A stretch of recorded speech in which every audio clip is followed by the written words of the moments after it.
এই পাথর দেখতে পাচ্ছেন আপনি? কত গোল, কতটা চকচকে। বাচ্চাদের অনেক সময় এটা নিয়ে খেলতে ভালো লাগে, আর কেনই বা লাগবে না। কতটা সুন্দর আর মসৃণ এটা। কিন্তু আপনি কি কখনো ভেবে দেখেছেন এই পাথর আগে কি ছিল?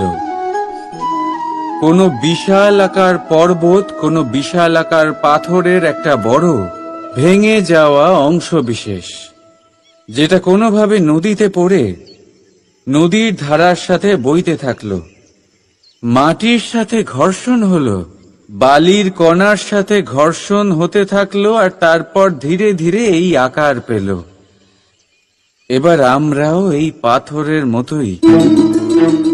তাই মনে রাখবেন, আপনার ব্যক্তিত্ব, আপনার এই স্বরূপ ঈশ্বরের দেওয়া কখনোই নয়।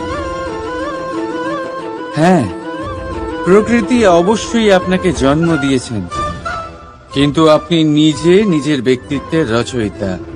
আর আপনি তা রচনা করেন কঠিন পরিস্থিতির মুখোমুখি হয়ে, সংকটের ধারা পার করে। তাই আপনিও এই পাথরের মতো নিরন্তর চেষ্টা করতে থাকুন, নিজের অস্তিত্ব বজায় রাখুন, এই অস্তিত্বকে মহান করতে থাকুন, আর আমার সাথে ভালোবেসে বলুন, রাধা রাধা। দেখতে গেলে এই সংসার বড়ই সুন্দর, কিন্তু আসল সত্যি এটাই যে সংসারে সবকিছু নশ্বর। যেটা কাল ছিল তা আজ নেই, যা আজ আছে তা কাল ছিল না, আর যা আজ আছে তা কালও থাকবে না। প্রত্যেক মানুষকেই যথাসময়ে কালের কাছে মাথা নত করতে হয়। এই রূপের বিনাশ করে বার্ধক্য, প্রাণের বিনাশ করে মৃত্যু, আলস্য, ঈর্ষা ধর্মের বিনাশ করে, আর ক্রোধ বিনাশ করে সম্পর্কের। কিন্তু এরকম একটা অনুভূতি আছে যা একাই সমস্ত গুণ বিনাশ করতে সক্ষম হয়, আর সেটা হলো অহংকার। তাই জ্ঞানকে নিজের কাছে আসতে দিন, কিন্তু অহংকারকে কখনোই নয়। কারণ যদি এই অহংকার আপনার কাছে চলে আসে, তাহলে জীবনে যা কিছু আপনি অর্জন করেছেন, তা সে গুণ হোক বা হোক ধন, সে বন্ধু হোক বা হোক আনন্দ, সবকিছু শেষ হয়ে যাবে। রাধা রাধা। বর্ষাকালে যখন ভয়ানক বৃষ্টি হয়, তীব্র গতিতে যখন হাওয়া চলে, তখন আপনি নিশ্চয়ই দেখেছেন যে পাখিরা, যাদের বাসা মাঝে মাঝে ভেঙে পড়ে, নষ্ট হয়ে যায়। কিন্তু আপনি কি কখনো সেই পাখিদের বিলাপ করতে দেখেছেন? কখনো নয়।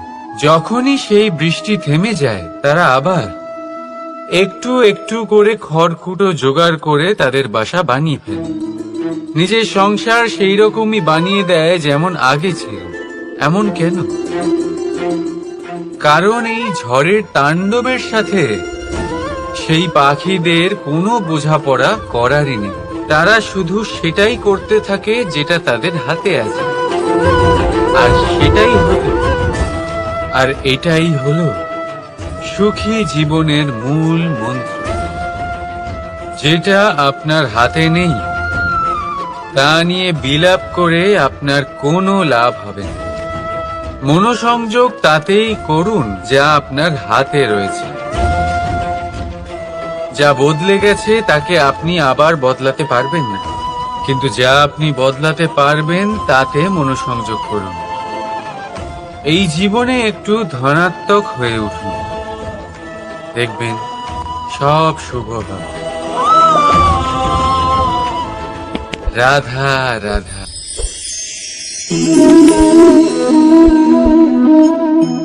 ছোটবেলায় একটা জিনিস আমি কখনো বুঝে উঠতে পারিনি। আমি সবসময় আশ্চর্য হয়ে থাকতাম যে এটা কি করে সম্ভব হতে পারে। ব্যাপারটা ছিল এরকম, আমি আমাদের গোয়াল ঘরে দেখতাম ভিন্ন ভিন্ন রং রূপের গাভী। কারোর রং কালো তো কারোর রং সাদা, কেউ খয়েরি তো কারোর রং বাদামি। এবার আমি দেখতাম কারোর কারোর শিং বড় তো কারোর এত ছোট যে দেখাই যায় না। কোনো গাভী আকারে ছোট ছিল তো কেউ একটু বড়। কিন্তু যখন সেই সব গাভী দুধ দিত তখন আমি দেখতাম সেই সব দুধ সমান, রং সমান, স্বাদ সমান, গুণও সমান, আর সমান পুষ্টিও। এবার আমি এটা বুঝতে পারতাম না। আমার দৃষ্টিতে তো সমস্ত গাভী আলাদা আলাদা ছিল। আমি ভাবলাম আমি মাকে জিজ্ঞেস করি। মাকে জিজ্ঞেস করলাম। মা আমাকে বললেন, কানাই, রং রূপ পাল্টালেও গাভীদের বাস্তবিকতা তো পাল্টায় না। গাভী তো গাভীই থাকবে। এবার আমি এটা বুঝতে পারি না যে মানুষ এটা আত্মসাৎ কেন করতে পারে না। দেখুন, রং, রূপ, জাত, ধর্ম, ভাষা, এই সবের উপরে হলো মনুষ্যত্ব। আর মনুষ্যত্বের একটাই ধর্ম, আর সেটা হলো প্রেম। তাই এই প্রেম আপনি সকলের সাথে ভাগ করে নিন, প্রেমের সাথে সকলের সেবা করুন। এই মনুষ্যত্বর অমৃত চেখে দেখুন, আর আপনি বুঝে যাবেন যে আমরা কেউ আলাদা আলাদা নই, আমরা সবাই সমান। রাধা রাধা। সাগর কত বিশাল হয় এই সাগর! কি না করতে পারে এই সাগর! এক মুহূর্তের মধ্যে সব ধ্বংস করে দিতে পারে, প্রলয় ডেকে আনতে পারে, সংসার মুছে ফেলতে পারে। এই সাগর জীবন জ্যোতি নিভিয়ে দিতে পারে। কিন্তু এই সাগর যা মেটাতে পারে না তা হলো একজন তৃষ্ণার্তের তৃষ্ণা। অন্যদিকে এই ঘোড়া, যা এতটাই ছোট যে গোপিনীরা একসঙ্গে অনেকগুলো নিয়ে চলতে পারে, কিন্তু এই ছোট ঘোড়া অনেকের তৃষ্ণা মেটাতে পারে। এবার বলুন, জল সাগরেও আছে, আবার এই ঘোড়াতেও। তাহলে পার্থক্য কোথায়?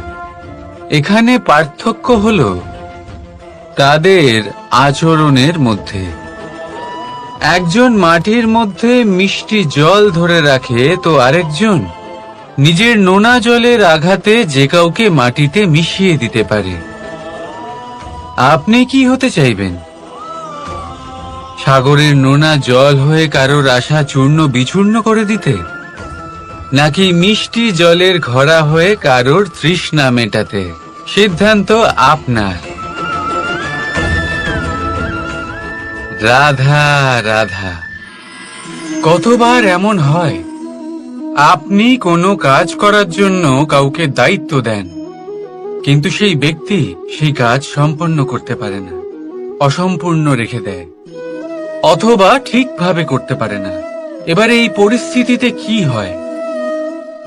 আপনি ক্রুদ্ধ হয়ে যান, তার উপরে আপনি রেগে যান, তাকে তিরস্কার করেন, আর তারপরে সেই কাজ সম্পন্ন করতে আপনি নিজেকেই নিযুক্ত করেন, আর শেষ পর্যন্ত সেই কাজ সম্পন্ন হয়েই যায়।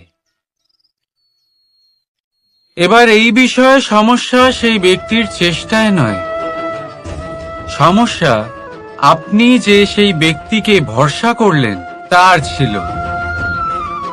আমরা অন্যের প্রতি ভরসা করাকে প্রথম পদক্ষেপ বানিয়ে, আর নিজের উপরে বিশ্বাসকে শেষ সম্বল। কিন্তু তার বদলে এটাই হওয়া উচিত যে নিজের উপরে ভরসাকে আমরা প্রথম পদক্ষেপ বানাই, তাকে নিজের সহায় মানতে হবে।